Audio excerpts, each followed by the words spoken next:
of the last decade. It transcends generations, and it boasts a phenomenal cast, which I'm going to bring out right now. Let's bring out Caleb McLaughlin and Gaten Matarazzo.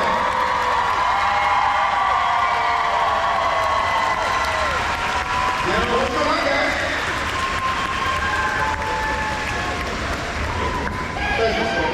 Yes.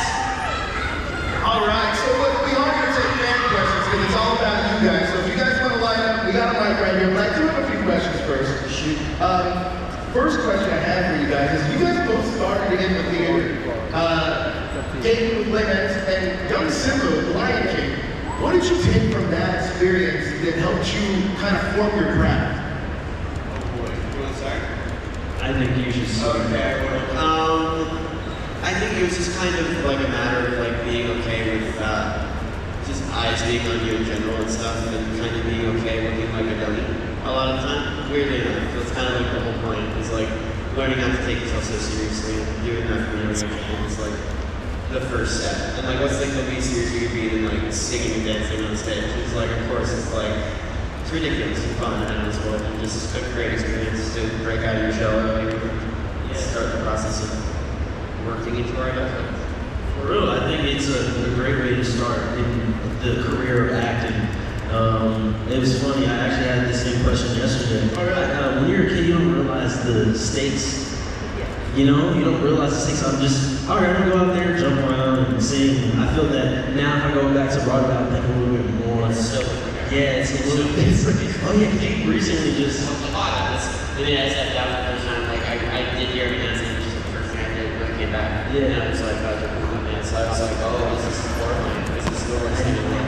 I love it. Terrifying. It's terrifying. Yeah, but as a kid, it's so much fun.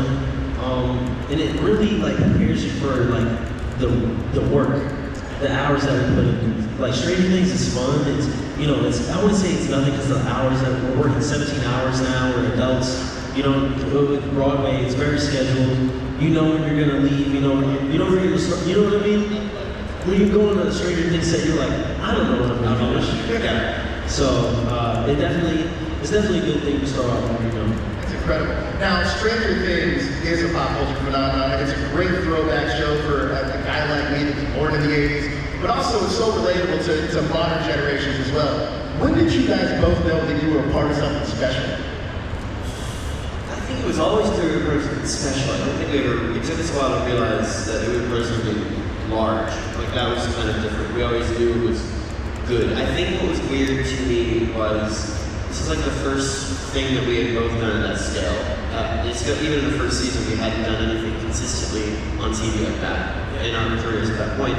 And I remember a lot of the crew members who are very seasoned, like veterans, who have been doing this their entire lives, kept coming up to us and be like, hey, this is really good. And I was like, oh, okay, I guess this is normal. Like, I guess like it's normal for like girls to talk to you, like, hey, this is actually good. But like, they'll even tell you, they work on some of the best stuff and some of the most garbage stuff out there. So it's not like, when they're the ones telling you like, this is special, you probably shouldn't believe them. And I was like, whatever. And then I was like, oh, cool. It is cool. It was different. It was different levels for me. I felt that being on the show was gonna make an impact in the world, but I feel like it changes every season for me. In the first season, I felt that it was gonna be good because our chemistry, just being on set, there was a month of just school, and we hung out. I knew Gaten prior to Stranger Things, so having that chemistry was like A1. And then when the show dropped, a week later, I remember Finn told us that Robert Downey Jr. posted something about Stranger Things. Yeah, he did. He was on his bike. And then I think either Stephen King tweeted or I felt that okay, this is and then in season 3 we had like a world tour and we go to Japan. So that's when those kind of change it for me. Once you see it like on like an international scale, once you're gonna go to a different continent. It's like, oh, that's people watch that over there. Like, yeah, a lot. And then I looked up. Well, I didn't look it up. Someone told me like the other day that we're the second most watched show in the world ever. So, What? yes. No. Yeah. Yes. I think it's like Game of Thrones or Grey's Anatomy or something. Whatever. The Grey's Anatomy, it's like, yeah, they've got like, you know, 900 seasons, which is like good now. I know.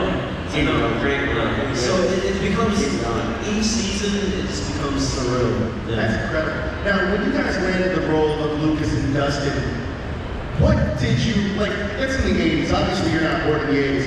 Was there any form of television or films or games from the 80s, from that time period, that you kind of absorbed? And the second part of that question is there anything in season 5 that you're absorbing that helps inform your character upcoming? Season 5, is there anything that you're kind of taking in, whether it be film, television, to inform your character for season 5? Well, I think we were all like pretty well versed into like the 80s pop culture. I mean, I don't know if people who were raised in the 80s are aware of this, but y'all love to talk about the fact that you were raised in the 80s. Like, if you're raised in the 80s, it's like, but it's to the point where like your kids are like, I know who Duran Duran is. You played, I get, yes, we know. So like, even pre-Stranger Things, we were like, we were in it, watched all the movies, listened to all the music, so it was cool to have that initially going in. And for 5, I think they always like to like highlight a new aesthetic that they haven't gone into before, because a lot of people, when they think of the 80s, they think of like that new wave, that fun, that like, that neon John Hughes and stuff, but there was also such cool stuff, like rock was changing, like new music was coming in, like that's why like, it was cool for them to like jump like the metal world with like Metallica stuff last year. So I've been trying to like expand on like the music front more so in this season, I think, than anything. Just like making little playlists for myself. Yeah. Incredible. Now, there's, believe it or not, this is going into its 5th season, but there are characters that you guys don't get to cross over a lot with. Are there any pair-ups that you'd like to see in season 5 with your characters? Like Lucas and Steve, or Murray and Dustin?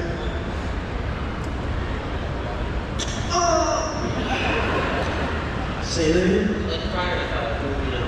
You know who I haven't said a line to, ever? Robin. You never I don't think I've ever spoke to her.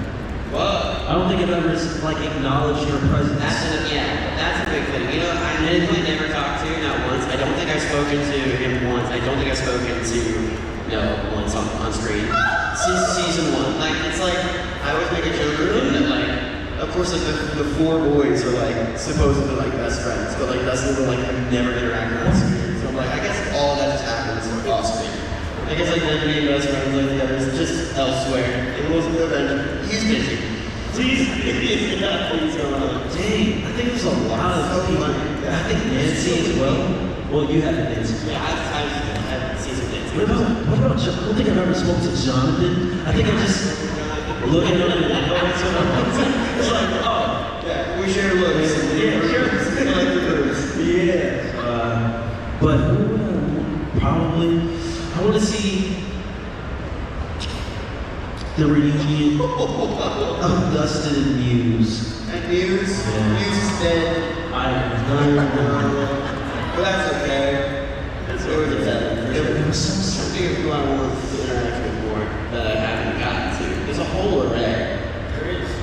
That's always interesting because like sometimes like I never interact with like Winona or David, and so whenever there's like that one little interaction that happens, it's like they're of course brilliant actors who I look up to very, very much. So getting to watch them on screen and getting to be seen work with them, which is very rare. Whenever you get the opportunity, it's kind of like to sit and observe as much as you can because they're brilliant, and it's not often, even when you're working on the same show, to be in the same room and working with them, which is something to say about being a great cast. It's like being in school. It's like a master class. Yeah, it's like a master class. Yeah. Now, you guys have done almost 5 seasons, over 8 years, and over 40 episodes. What's the most you've learned from your characters that you're going to take away with you? That's a good one. You want to take? I was trying to figure out if I wanted to be funny or I wanted to be serious. Yeah. Yeah. The Sopranos are getting very sophisticated, very poised, because of very Did you know I was a British actor? I know you wanted to say that out there. Yeah, I wanted to. Okay, I'm glad you did. I think what I love about Dustin is that I think he puts on this front a little bit. I think something that I'm not very good at is I think what Dustin's good at that I'm not. What I should say is that he doesn't really care all that much about being liked. Which is he doesn't really care what people think about him in that regard. It's kind of something I admire about him is that he's that friend who's just kind of mean. He says he curses a lot, he makes fun of people, and you always have that friend where you'll meet somebody and man, that guy sucks. Nah, it's just him. And I feel like that's just the guy that's just oh, he's just like that. Yeah, they call him pretty dumb. I feel like that's I love your relationship with you and Ted. It's so funny. oh, like that. Yeah, you know the season 4. He's kind of mean. So it's so funny though. And it's bad because the Karen's just allowing it to happen. Okay, anybody? I feel okay. Has anybody watched season 4 recently? I was watching it with Vin and Noah one set, and the scene where you guys are looking for Max, and you come upstairs, and he's just smiling at Ted. And he's like, "You want to ever be able to come over to my house again?" And he's like, "Okay." I love that scene. It's so funny. Yeah, that's kind of what I'm talking about. It's just kind of mean, but It's so funny. yeah. But what would I'm trying to figure out I feel that Lucas is very passionate. Yeah. I feel like he would stand in front of a bullet, something I probably wouldn't do for, Well, honestly, that's kind of survival-wise. Yeah. You should probably stick with that whole last name. He's definitely the opposite of what any black character would do in a scary movie. He's gonna go and look for the sound. He's gonna go try to save the day. Yeah, he's breaking barriers, guys. He's, breaking the chain. Yeah. Did any of you out there listen to Michael Rosenbaum's Inside of You podcast? Yeah? Gaten, you were recently on that, and there's a fun tidbit that I took away from that. You said that you don't cry during closing night. I don't. Yeah. You guys have done the show over 8 years. Who do you think is going to cry the most? And do you think you're actually going to break down this So stuff? it's not a matter of me being cry. I cry at everything. I cry at every Pixar movie that's ever been made, or Waking Mess, I think everybody else is.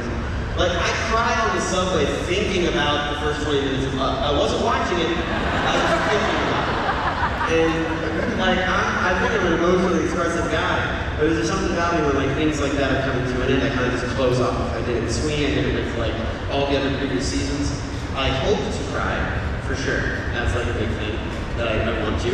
But who's going to for sure? Oh, I'm trying to think. I think Finn's gonna I think Finn's gonna do it. I know he is. I just feel it in my soul. I know. He will. I'm not gonna let everybody see, but she's got it. I'm pulling for Finn. I think, do you think you will? I think I'll go the week after. I'll have a pint of ice cream in my bed, what are we gonna do? But yeah. I feel like Gaten's gonna try to hold it together. He's gonna try to be on his macho. Great work. And then you're just gonna see tears going down his face. Hey, no problem, I'm not crying. And then he's gonna do this. I'm gonna do this. You're gonna try to if I got the waterworks, I'll let him flow. I will. I think we're trying to hold it back too, but I don't think it's gonna happen. I just have an ugly cry, so I don't. That's another thing. Yeah. I don't want to, because it's not just cry. It's not tears. There's snot. It's not. It's my nose is crying as well. So that's why I try to hold it back. I have a lot of congestion. I can cry right now. My ears are tearing as we speak. I did say that. My eyes are tearing. I did say ears. I didn't eat yet, guys. I'm sorry. Didn't eat. But yeah, my eyes will be tearing. Have you guys started mentally preparing to say goodbye to these characters that you played for such a long time? Yeah.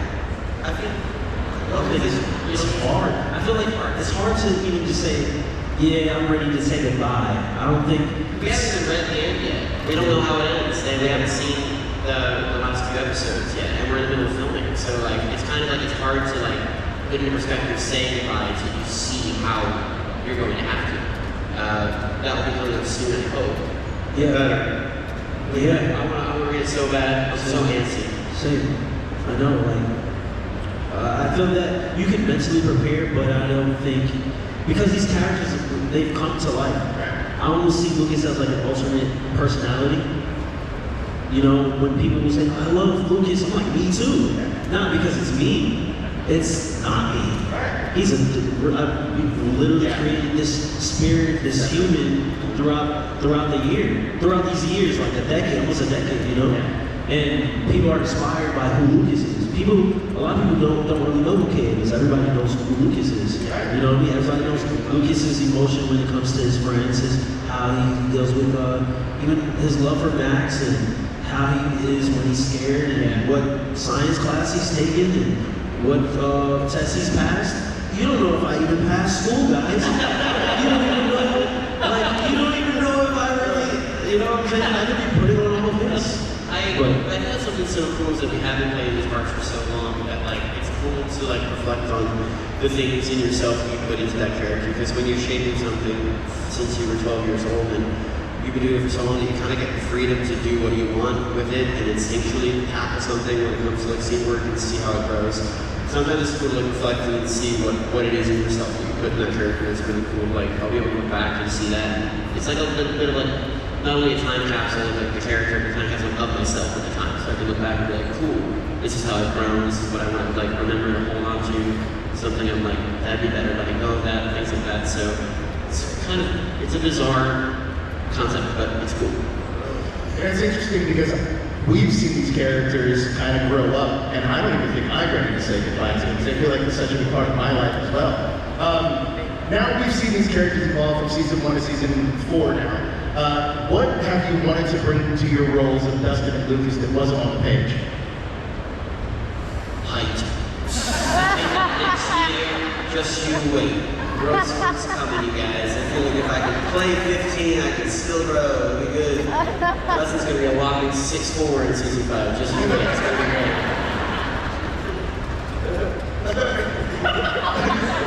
I was gonna say something, but What? no. Wait, you know, I don't know why it reminded me of that. Yeah, I feel like it might. Okay, have you guys ever seen SpongeBob? Yes. The movie? Yes. You never seen SpongeBob movie? Okay. Oh, I didn't hear what you said, so I can laugh with you.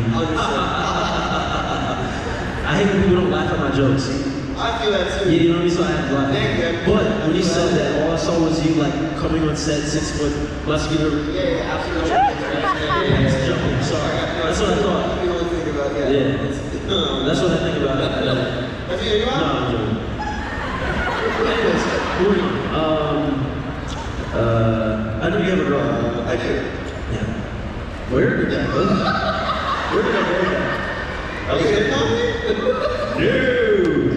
Rewind! I have a girlfriend too, guys. Do you? No. Yeah. So what he's saying is he's single and ready to mingle everybody. No, I'm not actually. I'm not single. I'm just single and chilling. You know, I've been reading and chilling. Well, and what's watching your movies. question? I don't know. I feel like I got really comfortable on stage. So excited. And then we forgot there was a whole audience. Yeah. What was it about SpongeBob? Huh? SpongeBob. Yeah. Because it went to like, we see you and your friends and everything, and I was like, yeah. I don't know. No way. Yeah. SpongeBob. SpongeBob. Well, there you go. Let's take some questions. I think everyone got it, right? Yeah. You just didn't get it. First question, what you got? Okay, this question is for Gaten. Caleb, I asked you this yesterday at an autograph, but what can you say about the final season without you like getting to any trouble? Like just little details.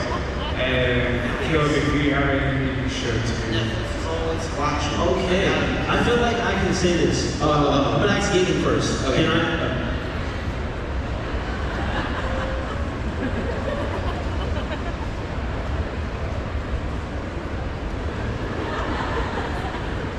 he said it. Isn't it? It has. Have you read the script yet? Season 5? Yeah. All of it? No, we haven't. That's why. You got them? No, I mean what we have so far. I guess we don't know. But okay. I don't. Here's my thing. It's happening. We're making it. Yeah. It is. There's going to be episodes. Yes. There's going to be characters. Yes. There's going to be Laughs. Yeah. I'm sure there will be. Oh. Yeah. So you guys are just so eager to get information. I wish we could. I keep forgetting that we have to go back. Like in season 4, like I got really good at like adding little details and stuff.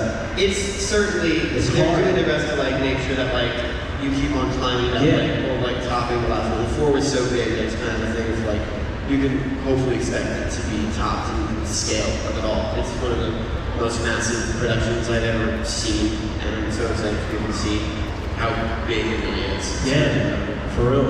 So there's that. But I can say this though. I think so. Basically, I know you guys. I get why you guys want information. There's nothing for you guys to like look at or learn about. It's the same season 4 over and over, right? So if you guys want to go to London, and there's a streamer show. There's Oh wait, you're talking about the play. I thought you were talking about the experience. No. Oh. Yes, go see the play. Yeah. There's a prequel play. There's a play, and it has nothing to do with our storyline. But it's kind of like It's something new. it looks so cool. It's yeah. I think it's transferred to New York. It's transferred. It's transferred to New York. Yeah. Or go to New York, and it's new. It's I haven't seen it yet, but I hear it's friggin' awesome. Yeah. Yeah. Incredible. There's that to hold me off before the next one comes out. Thank you. Hello, how are you? Hello. I'm trying to remember to breathe right now, but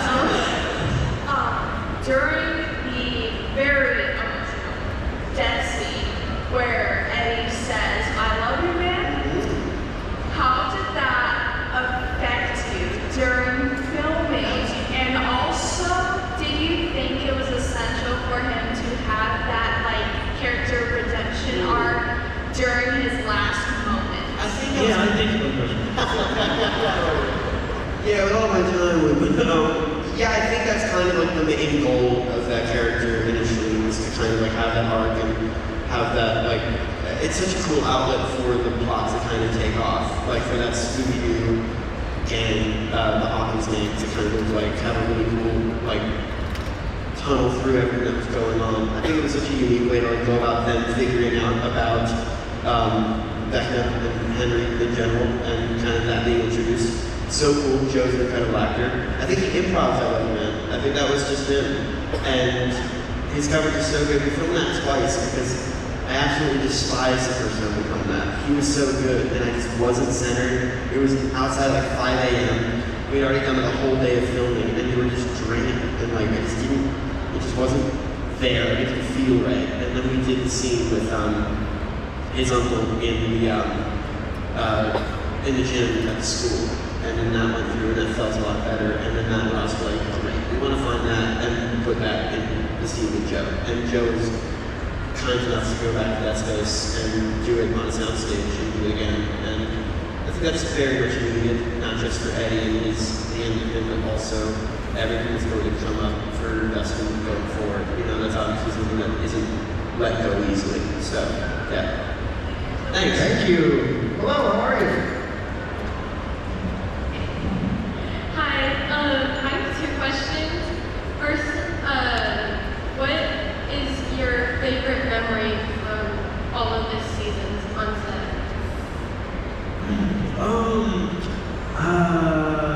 Twiddle Me Dutch. No. What is it? Swindle. Twiddle Me Dutch. No, Swindle. Nah, it's not. Actually, Swindle is a classic. it's a classic. It's a film that Joe did during like Stranger Things. He started a film series called Swindle Me. Yeah. And then And I was a part of it in season 3, so I was. Yeah. Well, we're making the third. Can I be a part of it? Yeah, absolutely. It's a real cast of guys. Swindle Me Dutch, and now we're making Yes. Swindle Me Thrice. rights, which is really, I like that. So many actually take that idea. This is just, we make movie trailers on iMovie on set, and they're so dumb. And my second question is, if you could be any other character other than yourself, who would it be? In Stranger Things specifically?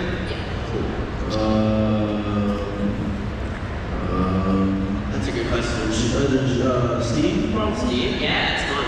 I love the scene in season 2. I just want to do that. Yeah. The one, the scene where he's in the junkyard. The junkyard scene. And it's So just fun with the bat. Yeah. So cool. Yeah. For me, it's probably, that's cool. Like, why am I blanking so hard once? The characters? I mean, one was probably really fun to play. It was like challenging. I probably like I know. it. Like, You it's don't just see like, it be good? tell me. Because you're a great actor. Thank you. That'd be so funny. Like they had me coming, it's like a big reveal. Like Frodo's back then. That's the funny thing about it. Like, it's like the whole time I got like a cat. It's me. Yeah. There's all the grand plan. Hair slick back is a good one, I'll say that. Cool, thank you. Hello, how are you doing? How are you? Dave, first off, thank you so much for providing comic relief during the most stressful scenes of the show. Absolutely. Thank you so much. I also have two questions. My first one is, what's the biggest change that you've seen in your lives, in personal, on the show, plot lines, throughout the nearly decade that you've been working on the show? What's most important to us? The biggest change. Like in life, because of the show. The life, your show, plot lines, anything.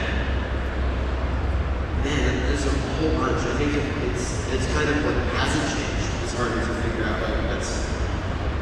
Oh boy, do you have one? Like what's something that stands out to you, like appreciating post-streaming things? Like something that stands out to you, like appreciating things and post-streaming. Like what's one of the biggest shifts for you?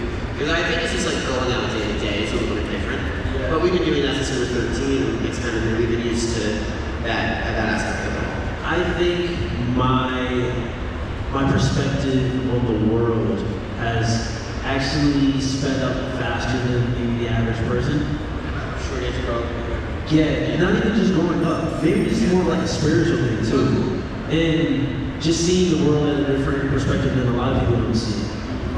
Meeting different races, ethnicities around the world, meeting even at my table. Traveling, but like at my table, everyone has a different story that I meet. I'm signing the same autograph, but there's always a different story that's told and why they're inspired. Or not even just like everyday life, like someone could, yeah, I woke up this morning, I drove here. Someone's like, yeah, I just woke up this morning, I came from Mexico. Two different, you know what I mean? So I think understanding that and and then even like relating to it in a way, it's different. Yeah. That in the small town I grew up in Carmel, New York, I would have never gotten that. For sure. And meeting and then going back home and then talking to people from there, I'm like, your world is not saying it's small, but like I encourage people to learn. I encourage people to experience different things. I told someone this. I looked at a documentary on the KKK. Don't really care about it, but it's just something to know. Learn about everyone else's history. You know what I mean? Learn about American history. Learn about history in Africa. Learn about history in Georgia and Russia. You know what I mean? So it's like, is Georgia and Russia right? Georgia's near Russia. We're near Russia. Okay. I felt that you would know that, but you know what I mean? So it was just broaden your horizon so that you can understand, because when you live in this world, when you live in a world and you only think the way you think is the right way, it's not. Yeah. You know, so. so. And also it's such a cool way to like, Yeah. you get to go Exactly. see so much. You get to meet Like so my much. superhero right now is Harriet Tubman. Yeah. The only reason why I'm saying that, everyone knows who Harriet Tubman is, right? Right? But if you watch the movie, she almost was like a real life superhero. The way she passed out when had her seizures and was able to navigate the slaves to freedom was amazing. I was looking at the film like, she's literally a superhero. She brought 300 slaves and didn't leave anybody behind. the 19 trips that she's made, going from the south to the south to the north and to Canada as well. It was to,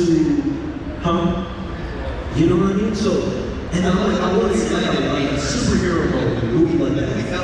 You know what I mean? So it's, you know what I mean? So there's superheroes in every story. So that's what has changed for me. You know? It's a great answer. Yeah, thank you. Thank you so much. Second question is shorter. If you could bring one character back, Billy, Barr, or Eddie, who would it be? Bring it back to Terry. Eddie. He's the guy. We have time for a couple more, so let's try to do one more question. Hello. Hi. Sorry, those have been really good questions, so I'm kind of nervous. If you could star in any 80s movie, what would it be? That's a great question. I want to pick a really dumb one. I don't want one of the classics. I don't want a good one. I want a really bad movie. Because those movies that were bad in the 80s is a different kind of bad. It's like the camp is just through the roof. I'm trying to think. Was Attack of the Killer Tomatoes 70s or 80s? That was 80s? Yeah, I feel like that was the 80s. I'm going with Attack of the Killer Tomatoes. That's a good one. I'm going to go with that one. Caleb, it's a perfect movie. What is this movie? Attack of the Killer Tomatoes. It's exactly, the title is exactly what happens in the movie. There's this crazy scene of like a tomato coming out of the drain. It's awesome. It's so good. Where can I watch it? On TV. On TV. Okay. It might be on Netflix, Peacock. I doubt it's on Netflix, but like, it might be something that's like pirate. Dude, Amazing. what's your movie? I don't know. Cool. 80s. Because I was going to say classic. I don't know any indie kind of, if you know type of movie in the 80s. I did all my homework. You know what's funny? Even before the show, I didn't really know much about the Stranger Things 80s. I knew about like the New Jack Swing 80s more than like the Stranger Things, Duran Duran, and yeah, it's a different vibe. But I really enjoyed it. But if I had to pick, I'd like to be a richest actor of the 80s. No. Movies then. I don't know. I'd say Back to the Future. You know Back to the Future? Yeah. Those are the best. Yeah, British movies.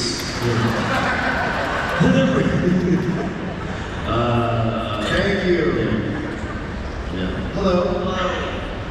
Alright, thank you guys for being here. My question is, we know the boys all seem to consider Mike their best friend, but can you give us your thoughts on the boys' roles in the party and on their dynamic with Mike, especially as the Duffers have said they plan to do season 1 groupings of characters in season 5? Ooh, wait, so our specifically with Mike, like how we oh, cool. Sorry, Great question. I didn't hear your question. Shoot. Sorry, say that Want me to again. reread it? Yeah. My bad. So cool. We know the boys all seem to consider Mike their best friend, but can you give us your thoughts on the boys' roles in the party and on their dynamic with Mike, especially as the Duffers have said they plan to do season 1 groupings of characters in season 5? That's cool. That's interesting. That said that. Okay, cool.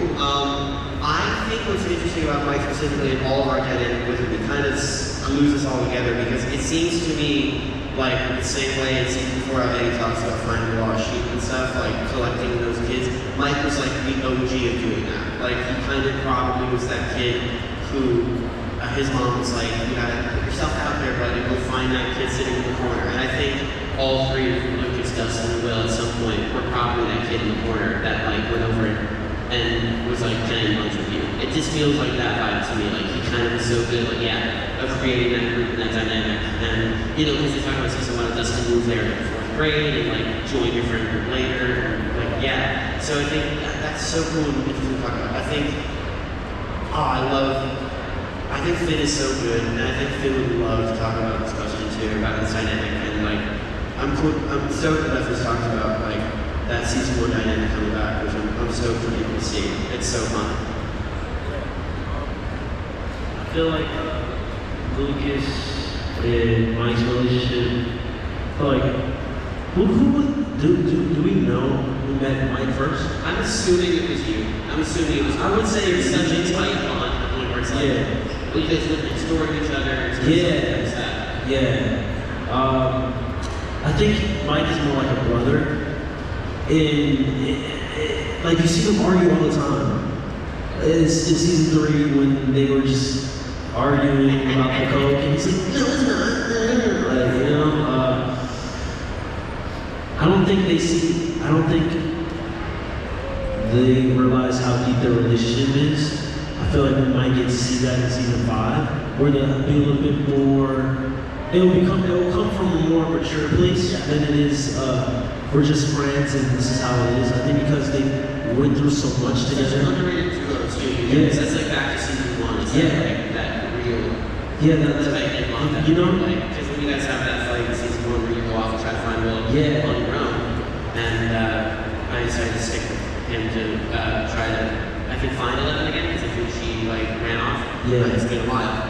But I think like that really gives you like a real severing of something that never happened before. To me, it felt like your first fight. Yeah, And it was really cool to see it go down on camera. It was awesome.